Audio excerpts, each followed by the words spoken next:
Hi friends, మీరు కనుక నా ఛానల్ని సబ్స్క్రైబ్ చేసుకున్నట్టయితే ఇక్కడ సబ్స్క్రైబ్ బటన్ మీద క్లిక్ చేయండి. అలాగే పక్కన ఉన్నటువంటి బెల్ ఐకాన్ మీద ట్యాప్ చేయడం ద్వారా ఎప్పటికప్పుడు లేటెస్ట్ అప్డేట్స్ని నోటిఫికేషన్ రూపంలో మీ మొబైల్లో పొందుతారు. సో సబ్స్క్రైబ్ చేసుకోవడం మర్చిపోకండి. Thank you. హాయ్ ఫ్రెండ్స్, నేను వేణుగోపాల్. ఫ్రెండ్స్, ఇస్రోకి సంబంధించి 313 పోస్టులకి ఏవైతే నోటిఫికేషన్ వచ్చిందో అసిస్టెంట్స్ అప్పర్ డివిజనల్ క్లర్క్ పోస్టులకి, ఆ నోటిఫికేషన్కి సంబంధించినటువంటి సిలబస్, ఎగ్జామ్ ప్యాటర్న్ గురించి ఈరోజు నేను వీడియోలో ఎక్స్ప్లెయిన్ చేయబోతున్నాను. ఎగ్జామ్ ప్యాటర్న్ విషయానికి వచ్చినట్టయితే ఎగ్జామ్ పేపర్ అనేది 2 పార్ట్ల కింద ఉంటుంది. Part A, part B. Part ఏలో ఏంటంటే ఆబ్జెక్టివ్ టైప్ ఆఫ్ క్వశ్చన్స్ ఉంటాయి. పార్ట్ బిలో డిస్క్రిప్టివ్ టైప్ క్వశ్చన్స్ ఉంటాయి. పార్ట్ ఏలో జనరల్ ఇంగ్లీష్ నుంచి 23 క్వశ్చన్స్ వస్తాయి. జనరల్ నాలెడ్జ్ నుంచి 23 క్వశ్చన్స్ వస్తాయి. అర్థమెటిక్ నుంచి 23 క్వశ్చన్స్ వస్తాయి.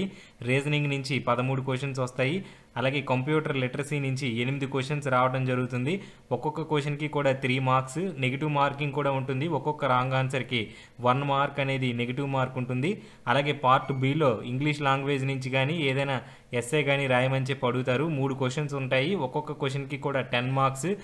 ఎగ్జాంపుల్కి డిజిటల్ ఇండియా గురించి కానీ, ఇస్రో సాధించినటువంటి ఇటీవలి కాలంలో ఇస్రో సాధించినటువంటి విజయాల గురించి కానీ, ఇండియాలో సైన్స్ డెవలప్మెంట్ గురించి కానీ ఎస్ఏ అనేది రాయమని అడగొచ్చు. అలాగే ఇంగ్లీష్ కాంప్రహెన్షన్ ప్యాసేజెస్ నుంచి కూడా క్వశ్చన్స్ అనేవి డిస్క్రిప్టివ్ పార్ట్లో వచ్చే అవకాశం ఉంది. పాత పేపర్లు పరిశీలించినట్టయితే ఈ 2 అంశాల నుంచి ఎక్కువగా పార్ట్ బిలో క్వశ్చన్స్ రావడం జరిగింది. ఇక పార్ట్ ఏలో సంబంధించి సిలబస్ విషయానికి డీటెయిల్గా వచ్చినట్టయితే ఇంగ్లీష్ లాంగ్వేజ్ నుంచి గ్రామర్కి అలాగే వొకాబులరీకి సంబంధించినటువంటి క్వశ్చన్స్ ఎక్కువగా రావడం జరుగుతుంది.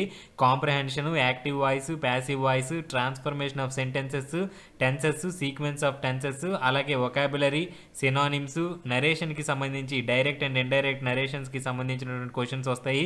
అలాగే confusable words, fill in the blanks, direct and indirect speech, idioms and phrases, active voice and passive voice, అలాగే antonyms, one word substitution, prefixes and suffixes, అలాగే కాంప్రహెన్షన్ ఆఫ్ ప్యాసేజెస్ నుంచి ఇంగ్లీష్లో క్వశ్చన్స్ అనేవి రావడం జరుగుతుంది. అలాగే జనరల్ నాలెడ్జ్ నుంచి Indian constitution, Indian economy, Indian polity, అలాగే Indian history, science and technology, అలాగే ఇస్రోకి సంబంధించినటువంటి GK questions, Indian geography, current affairs, national international current affairs, అలాగే జియోగ్రఫీకి సంబంధించినటువంటి క్వశ్చన్స్, అలాగే ఎన్విరాన్మెంటల్ ఇష్యూస్కి సంబంధించినటువంటి క్వశ్చన్స్, అలాగే లేటెస్ట్గా ఏవైతే ఈవెంట్స్ జరిగాయో ఆ ఈవెంట్కి సంబంధించినటువంటి క్వశ్చన్స్ కూడా జనరల్ నాలెడ్జ్ సెక్షన్లో రావడం జరుగుతుంది.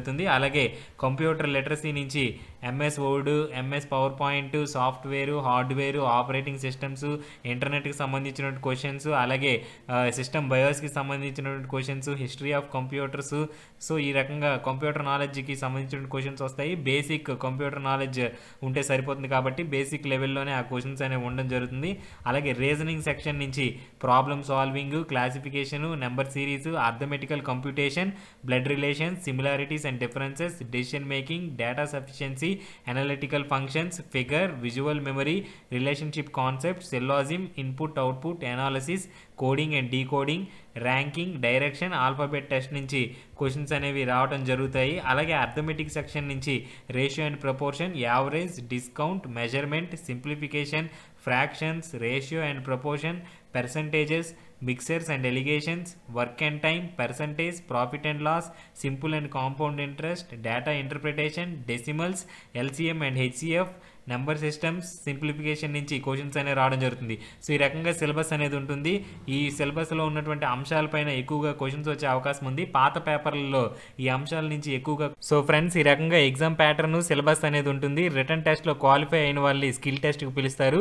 స్కిల్ టెస్ట్లో కూడా క్వాలిఫై అయినట్టయితే మీకు జాబ్ అనేది ఇవ్వడం జరుగుతుంది. సో ఫ్రెండ్స్, ఇది ఇస్రోకి సంబంధించినటువంటి ఏదైతే నోటిఫికేషన్ వచ్చిందో ఆ నోటిఫికేషన్కి సంబంధించినటువంటి సిలబస్, ఎగ్జామినేషన్ ప్రాసెస్.